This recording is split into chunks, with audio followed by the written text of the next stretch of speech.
Dr. Steve Klayman. I'm a chiropractor. I'm here to talk about Diksha, also known as the oneness blessing, also known as awakening. Probably many of you have heard of Eckhart Tolle.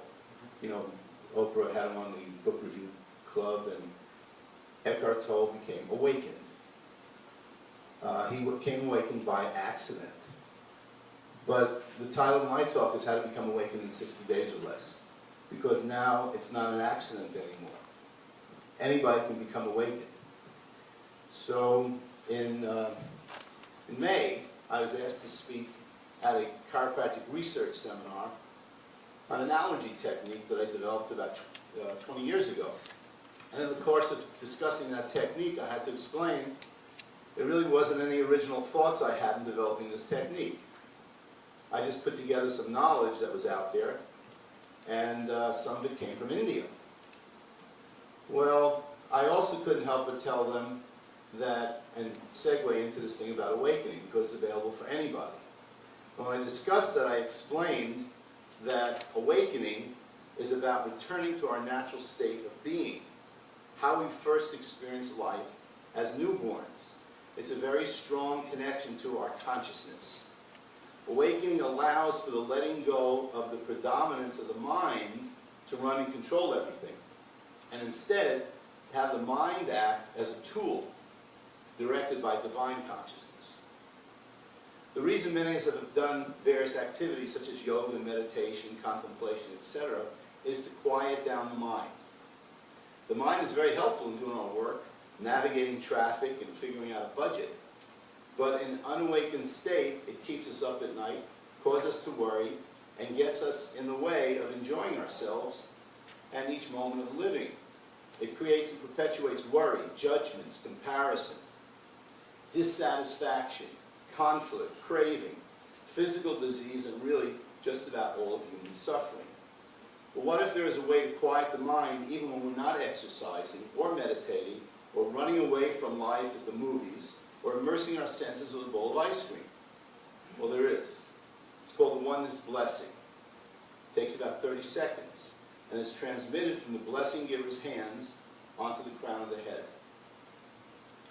It's an energy transfer utilizing the blessing giver as a conductor of the divine energy to flow through into the participant. The result is immediate. It's felt in the recipient's body as warmth, happiness, peacefulness, and sometimes it has a visual component. It's purely experiential. There are no books to read, no postures to do, no special foods, no gurus to follow. It's not associated with any religion or culture. You can receive it as often as you like, and there's no fee. So, I just came back from India, where a university is built for the purpose of getting us all awakened. This is a picture of the temple. I don't know if you can all see this. It's a massive structure made out of marble, designed, if you've heard of feng shui or vastu, it's designed in certain ways that when you walk through this temple, it activates these chakras, this kundalini energy that exists at the base of the spine. If you've heard of kundalini yoga, the whole purpose is to activate that energy. And they kept us in that temple every afternoon for 5 or 6 hours, and all the people that went there for this 28-day course became awakened. So what does awaken mean? It means the quieting of the mind. The quieting down of the mind is done through the passing of this divine energy. It's actually a bloodless brain surgery. And you feel it going in, and those people who have had the Diksha, they know, they can feel it going in, they get quiet, peaceful, and there's a neurobiological shift in the function of the brain. So these two parietal lobes can quiet down, which is responsible for all this chatter that goes on in your heads all day long, and even sometimes all night. Keeps you from going to sleep. So that quiets down. The frontal lobe starts to open up. And the frontal lobe is like the antenna for spiritual experiences. It's like if the radio isn't turned on, you're not going to hear anything. So those of us who've done decades of spiritual practice and got almost nowhere, it's because the time wasn't right. Now the time is right, the Mayans were correct, We did enter a new age in December of 2012, and this golden age, it's easy to get awakened and to get awakened quickly.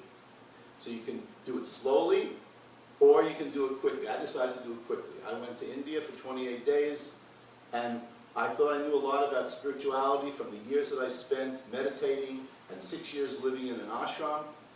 I knew almost nothing. Because what they did to me over there was nothing short of amazing. So I encourage you to, Wednesday night at my office, you can come and experience it, or you go to Casa de Luz Friday nights at 7:30 and experience it, or if we have time tonight, when this meeting is over, we can experience it right here. Thank you.